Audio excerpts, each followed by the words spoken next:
வணக்கம் இளையக்கடலூர் டிவி நேருக்கு லக்ஷ்மணா அன்பு வணக்கங்கள். இப்போ நம்ம பார்க்க போகிறது வார ராசி பலன் 6ஆம் தேதியிலேருந்து 12ஆம் தேதி வரை இப்படி இருக்க போதான்னு பார்க்க போகிறோம். ஸோ எப்போதே சொல்கிறது தான் ராசிக்கு பார்ப்பதை லக்னத்துக்கு பார்க்க ரொம்ப பர்ஃபெக்டாக இருக்கும். உதாரணமாக ஒரு மகர லக்னம் விருச்சிக ராசினா நீங்கள் விருச்சிக ராசிக்கான பலன்களை பார்க்கும்போது மகர ராசிக்கான பலன்களை பார்க்கும்போது ரொம்ப பர்ஃபெக்டாக இருக்கும்.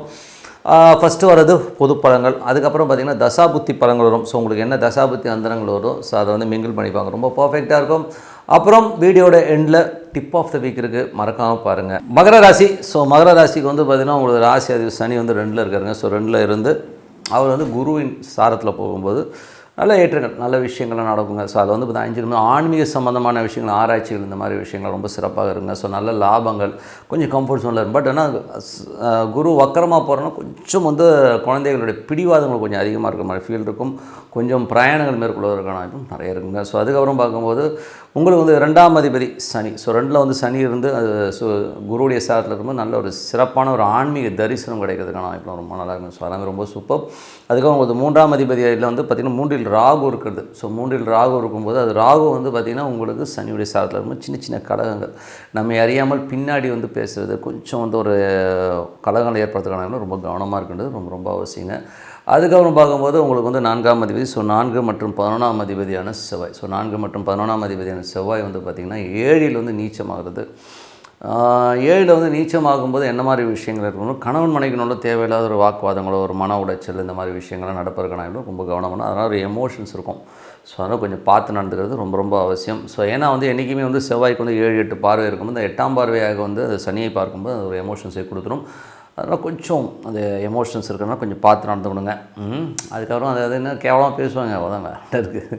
ஸோ அதுக்கப்புறம் பார்க்கும்போது உங்களுக்கு வந்து 5ஆம் அதிபதி. ஸோ 5ஆம் அதிபதி சுக்கிரன் 2ல் இருக்கும்போது நல்ல ஒரு சந்தோஷங்கள், குதூகலங்கள், குழந்தைகளோட வளர்ச்சிலாம் ரொம்ப சிரமம். பட் இருந்தாலும் அதுவும் சுக்கிரனுடைய சாரத்தில் போகும்போது அங்கேயும் வந்து கொஞ்சம் சின்னதாக ஒரு மன உளைச்சல் வந்துடும். ஏன்னா அந்த ஸ்டாரில் வந்து அந்த லிங்க் வரும்போது அது கண்டிப்பாக வந்து ஒரு சின்ன ஒரு மனக்காயங்கள் இருக்கும். அது 2-3 நாளாக சரி. ஏன்னா சுக்கிரன் கொஞ்சம் ஃபாஸ்ட்டாக போகிற பிளானட்னால இந்த வாரம் மட்டும் கொஞ்சம் இருக்கும், அது ரொம்ப சரியாயிடுங்க. அதுக்கப்புறம் பார்க்கும்போது உங்களுக்கு 6ஆம் அதிபதியான புதன். ஸோ 6ஆம் அதிபதியான புதன் வந்து பார்த்திங்கன்னா உங்களுக்கு வந்து 12 இருந்து அது கேதுவுடைய சாரத்தில் இருக்கும்போது நிறைய பிரயாணங்கள், ஸோ ஆன்மீக சுற்றுலா, ஆன்மீக பிரயாணங்களை மேற்கொள்வதற்கான வாய்ப்புலாம் ரொம்ப நல்லாயிருக்கு. ஸோ தந்தையுடைய உடல்நலம் சார்ந்த விஷயங்கள் கொஞ்சம் கவனமாக இருக்கிறது ரொம்ப ரொம்ப அவசியங்க.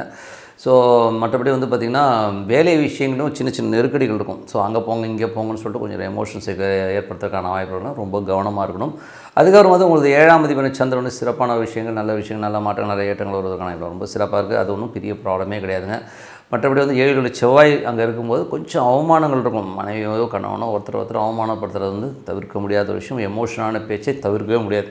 8ஆம் அதிபதியான சூரியன் வந்து 12ல் இருக்கும்போது, அதுவும் கேதுவுடைய சாரத்தில் இருக்கும்போது கொஞ்சம் பாசஸ் கிட்ட கொஞ்சம் கவனமாக பேசுறது ரொம்ப ரொம்ப நல்லது. அது சுக்கிரனுடைய சாரத்தில் இருக்கும்போது லாபங்கள் ஏற்றங்கள்லாம் இருக்கும், அதெல்லாம் ஒன்றும் பெரிய ப்ராப்ளம். பட் அது கேது வந்து சூரியனுடைய சாரத்தில் போகும்போது கொஞ்சம் கவனமாக பேசுறது நல்லதுங்க. அது வந்து நம்ம கொஞ்சம் ஸ்ட்ரெஸ்ஸை ஏற்படுத்தினாலும் கொஞ்சம் பார்த்து நடந்துக்கணும். அதை வந்து பின்னாடி பேசுவாங்க, நேராக பேசலாம், பின்னாடி நிறைய பேசுவாங்க. பிரயாணங்களில் போது கொஞ்சம் கவனமாக இருக்கிறது ரொம்ப ரொம்ப நல்லது. 9ல் கேது. ஸோ 9ல் வந்து கேது இருக்கிறது வந்து பார்த்திங்கன்னா உங்களுக்கு நல்ல ஒரு ஆன்மீகம் சம்மந்தமான விஷயங்கள், சிறப்பான பலன்களும். பட் இருந்தாலும் இந்த சூரியனுடைய சாரத்தில் போகும்போது நைட்டு தூக்கம் வராது, ஏதோ நினைப்பு வச்சுட்டா இப்படி ஆகிடுமோ அப்படி ஆகிடுமோ ஒரு பயத்தை ஏற்படுத்தும். கடன் சம்மந்தமான விஷயங்கள், உடல் ரீதியான விஷயங்கள் நினச்சோம் கொஞ்சம் வந்து நமக்கு வந்து மன உளைச்சல் வரதுக்கான வாய்ப்புலாம் ரொம்ப கவனமாக இருக்கணுங்க. ஸோ கொஞ்சம் கேர்ஃபுல்லாக இருக்கணும். மற்றபடி வந்து பார்த்திங்கன்னா உங்களுக்கு வந்து 10ஆம் அதிபதியான சுக்கிரன் 2ல் இருக்குது, நல்ல வளர்ச்சி, நல்ல ஏற்றங்கள் வருவதற்கான வாய்ப்புலாம் ரொம்ப சிறப்பாக இருக்குது. அதுக்கப்புறம் பார்க்கும்போது 11ஆம் அதிபதியான செவ்வாய். ஸோ 11ஆம் அதிபதி செவ்வாய் வந்து 7ல் வந்து நீச்சமாக இருக்கும், லாபங்கள் நல்லாயிருக்கும், எல்லாமே இருக்கும். பட் இருந்தால் நடைமுறையில் வந்து சின்ன சின்ன அவமானங்கள், மன உளைச்சல் வரதுக்கான வாய்ப்புலாம் ரொம்ப கவனமாக இருக்கணும். 12ஆம் அதிபதியான குரு. 12ஆம் அதிபதியான குரு வந்து பார்த்திங்கன்னா உங்களுக்கு 5 சந்திரனுடைய சாரத்தில் இருக்கும்போது நல்ல வளர்ச்சி, நல்ல ஏற்றங்கள் வருவதற்கான வாய்ப்புலாம் இருக்கும். நல்ல ஆன்மீக சிந்தனை ரொம்ப நல்லாயிருக்கும். வக்கரமாக இருக்கும், ஸ்லோவாக இருக்கும், மறுபடியும் ஆன்மீக சம்மந்தமான விஷயங்கள், நல்ல ஏற்றங்கள், குழந்தைகள் வந்து கொஞ்சம் பிடிவாதம் முடிக்கிற மாதிரி விஷயங்களை கண்டிப்பாக ஏற்படுத்துங்க. ஸோ அதுக்கப்புறம் பார்க்கும்போது 12ஆம் அதிபதியான குரு வந்து 5ல் இருக்கும்போது ஆன்மீக சுற்றுலா வந்து அதிகமாக போகிற மாதிரி ஃபீலை கண்டிப்பாக ஏற்படுத்துங்க. இதுவரை பார்த்தது வந்து பார்த்திங்கன்னா பொது பலன்கள். இப்போ பார்க்க போகிறது தசாபுக்தி பலன்கள். ஸோ இது வந்து பார்த்திங்கன்னா மகர லக்னமாக இருந்து சூரிய தசாபுத்தினா சூரியன் 8ஆம் அதிபதியாக வந்து 12ல் இருக்கும்போது தேவையில்லாத மன உளைச்சல், கொஞ்சம் எக்ஸ்பென்ஸ் ஜாஸ்தியாகிற மாதிரி ஃபீலை கண்டிப்பாக இருக்கும். குடும்பத்துக்காக நிறைய செலவு பண்ணுற மாதிரி விஷயங்கள் கண்டிப்பாக நடத்துங்க. அதே ஒரு மகர லக்னமாக இருந்து சந்திர தசாபுத்தினா சந்திரன் வந்து பார்த்திங்கன்னா உங்களுக்கு வந்து சிறப்பான பலன்கள், நல்ல ஏற்றங்கள் வருவதற்கான ரொம்ப நல்லாயிருக்கு. மகர லக்னமாக இருந்து செவ்வாய் தசாபுத்தி செவ்வாய் வந்து 7ல் இருக்கும்போது கொஞ்சம் கணவன் மனைவிக்கு தேவையில்லாத மன உளைச்சல் வாக்குவாதங்கள் வர்றதுக்கான வாய்ப்புலாம் கொஞ்சம் பார்த்து நடந்துக்கும். பார்ட்னர்ஷிப் சம்மந்தமான விஷயம் கொஞ்சம் கவனமாக இருக்கிறது ரொம்ப ரொம்ப அவசியம். வியாபார ரீதியாக பேசும்போது கொஞ்சம் கவனமாக பேசுங்க. ஏதாவது இடணும் வார்த்தை விடுறதுக்கான வாய்ப்புலாம், அதனால் மனக்காயங்கள் ஏற்படுறதுக்கான வாய்ப்பு இருக்கனால கொஞ்சம் பார்த்து நடந்துக்கணும். மகர லக்னமாக இருந்து ராகு தேசாபுதன், ராகு 3 அது உங்களுக்கு இப்போது ராகு சனியோட சேர்ந்து சின்ன சின்ன கலகங்கள் ஏற்படுறதுக்கான வாய்ப்பு இருக்கணும். ரொம்ப கவனமாக இருக்கணும். ஏன்னா ராகு தேசம் நடந்துக்கணும், பின்னாடி ஏதாச்சும் ஒருத்தவங்க போட்டு கொடுக்குறது இந்த மாதிரி விஷயம்லாம் ரொம்ப கேர்ஃபுல்லாக இருக்கணுங்கிறது தான் உண்மையான விஷயம்.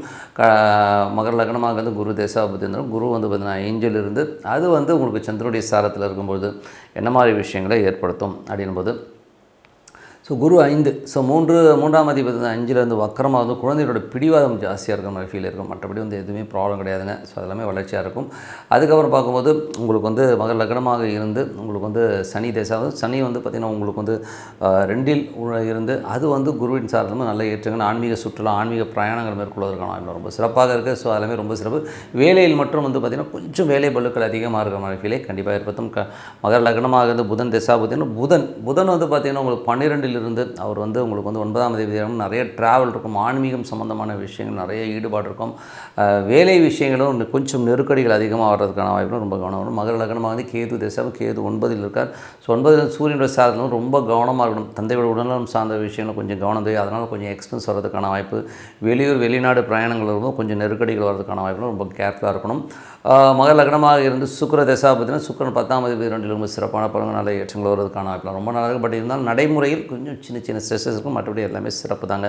ஸோ நல்ல விஷயங்கள், நல்ல மாற்றங்கள், ஒரு பிரார்த்தனை அவசியம். அதார இறைவனை பிரார்த்தனை பண்ணணும். டெய்லி ஒரு டைம் ஃபிக்ஸ் பண்ணிக்கிட்டு அது பிரார்த்தனை பண்ணுவோம். கண்டிப்பாக அடுத்த லெவல் போகிறதுக்கான வாய்ப்புலாம் ரொம்ப சிறப்பாக இருக்குங்க. Tip of the week. So tip of the வீக்கில் பார்த்தீங்கன்னா இப்போ நம்ம பார்க்க போகிறது, இப்போ நடைமுறையில் கோச்சாரத்தில் சனி ராகு இணைவு வரப்போகுதுங்க. ஸோ அதுவும் மீன ராசியில் வரப்போகுது. ஸோ மீன ராசியில் வரும்போது பார்த்தீங்கன்னா சனியும் ராகு ஒன்றோடு ஒன்று கிராஸ் ஆகிற அந்த மூவ்மெண்ட்டு. ஸோ எக்ஸாக்டாக பார்த்தீங்கன்னா 30ஆம் தேதி பட் இதோட எஃபெக்ட் பார்த்தீங்கன்னா ஒரு 25 தேதியிலேருந்து தெரிய ஆரம்பிச்சிடும்.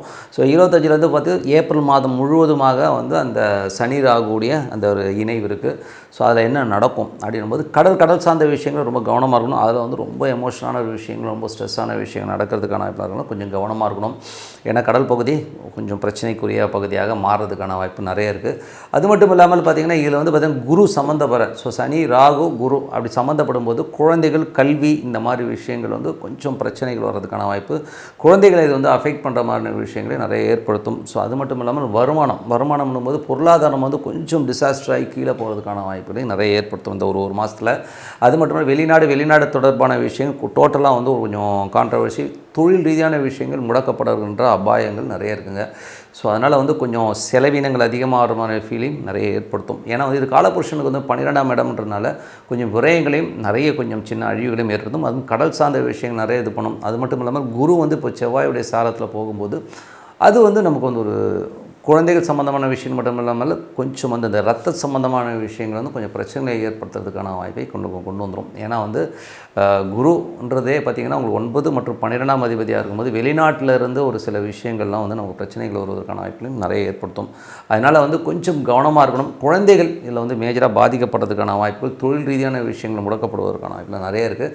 ஸோ கொஞ்சம் கேர்ஃபுல். இது யாரெல்லாம் பாதிக்கும்? ஸோ மேஜராக இது பாதிக்கிறது பார்த்திங்கன்னா உலகம் முழுவதுமே இது ஒரு சின்ன ஒரு சலசலப்புகளே அந்த ஒரு மாதம் ஏப்ரல் முழுவதும் இருந்தாலும் இது யாரை நமக்கு யாருக்கு பாதிக்கணும் போது யாரெல்லாம் சனி தசா புத்தி அந்தரங்கள் நடக்குதோ அவங்களுக்கு பாதிப்புகள் கண்டிப்பாக இருக்கும். அதுவும் அந்த ஏப்ரல் மாதத்தில் வரணும். அந்த சனி புத்தி அந்தரங்கள் இருக்குன்னா அவங்க ரொம்ப கேர்ஃபுல்லாக இருக்கணும். அதே மாதிரி ராகு தசா புத்தி அந்தரம் நடக்கிறவங்களும் இந்த பிரச்சனைகள் வர்றதுக்கான வாய்ப்புலாம் நிறைய இருக்குது.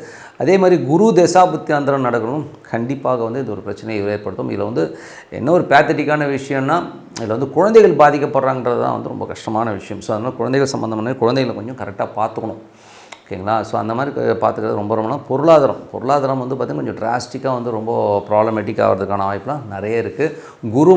நிறைய குருமார்கள் பார்த்திங்கன்னா இந்த சாமியார் வேஷம் போட்டுட்ருக்கேன், சாமியார் இருக்கிறவங்களாம் டமால் வெளியில் வெடித்து அவங்க மேலே கேஸ் போடுறது, உள்ள தூக்கி வைக்கிறது, இந்த மாதிரி விஷயங்கள் நடக்கும். நிறைய சாமியார் மேலே கேஸ் போயிட்டுருக்கு. அது ஒரு விஷயம். இல்லை எந்த சாமியார் மாட்ட போகிறாருங்கிறத நம்ம பார்ப்போம். அந்த மாதிரி ஒரு பெரிய ஒரு சென்சேஷனல் ஒரு சாமியார் கைது செய்யப்படுகிறார் அப்படிங்கிற மாதிரி விஷயம் அவர் உள்ள தூக்கி போகிறதெல்லாம் நம்ம பார்க்குறதுக்கான சூழ்நிலைகளை கண்டிப்பாக ஏற்படுது. ஆனால் அது ஒரு மாதம் தான் இருப்பா, சொல்ல முடியாது. பட் உள்ளே போகிறதுக்கான வாய்ப்புகள் நிறைய இருக்குது. ஸோ அந்த மாதிரி விஷயங்கள் இருக்குது. ஸோ அதனால் வந்து நம்ம கொஞ்சம் கேர்ஃபுல்லாக இருந்துப்போம். ஏன்னா வந்து இது வந்து சம்மந்தமே என்ன செவ்வாயுடைய சம்மந்தப்படும் போதே ரத்தம் சம்மந்தமான விஷயங்கள் டிசீஸாக வர்றதுக்கான வாய்ப்புகள் இருக்குது. அது மட்டும் இல்லாமல் பார்த்திங்கன்னா இது வந்து ராகு சனினாலே வந்து பார்த்திங்கன்னா அது கர்மா பேஸ் பண்ணி வரும்போது கொஞ்சம் பிரச்சனைகளை நிறைய கொடுத்துரும். அது வந்து சனி வந்து உங்களுக்கு வந்து எந்தெந்த பார்வையில் கொடுக்கணும் போது பொருளாதாரத்தை வந்து டோட்டலாக அஃபெக்ட் பண்ணுற மாதிரி ராகுவோடய சேர்ந்து அதை அஃபெக்ட் பண்ணும்போது ரொம்ப ஸ்ட்ரெஸ்ஸஸ் வரும். அது மட்டும் இல்லாமல் ராகுங்கிறதே வந்து பார்த்திங்கன்னா கொஞ்சம் பெருசாக வரும், கொஞ்சம் வீக்கங்கள் அதிகமாக வர்றது அந்த மாதிரி விஷயங்களை ஏற்படுத்தும். கொஞ்சம் பார்த்து நடந்துக்கணும், ஓகேங்களா. சில நேரங்கள் வந்து பார்த்திங்கன்னா அந்த டிசீஸ் வரும்போது அவங்களுடைய வீக்கம் வந்து அதுக்கப்புறம் ரிலீஃப் ஆகும்போது பார்த்திங்கன்னா ரொம்ப டல்லாகிற மாதிரி ஃபீலெல்லாம் கண்டிப்பாக ஏற்படுத்தும். அதனால் கொஞ்சம் நம்ம கேர்ஃபுல்லாக இருந்துக்கணும், ஓகேங்களா. ஏற்கனவே வந்து நிறைய பிரச்சனைகளை நம்ம ஃபேஸ் பண்ணிட்டு வந்தாலும் இந்த காலகட்டங்களில் வந்து கொஞ்சம் நமக்கு வந்து சேலஞ்சிங்காக இருக்கும் அந்த ஏப்ரல் மாதம். ஸோ இது வந்து மார்ச் 20-25 தேதியிலேருந்தே நமக்கு தெரிய ஆரம்பிச்சிடும். பட் ஏப்ரல் வந்து கொஞ்சம் சிவியராக பாதிக்கும். ஏப்ரலுக்கு அப்புறம் எல்லாமே கிளியர் ஆகிடுங்கிறது தான் உண்மையான விஷயம். அதுவரை நம்ம வந்து கொஞ்சம் உஷாராக இருக்கணும் அப்படிங்கிறது உண்மையான விஷயம். ஏன்னா அதுக்கப்புறம் பார்த்திங்கன்னா உங்களுக்கு ராகு கேது பேச்சே ஆகிடும்.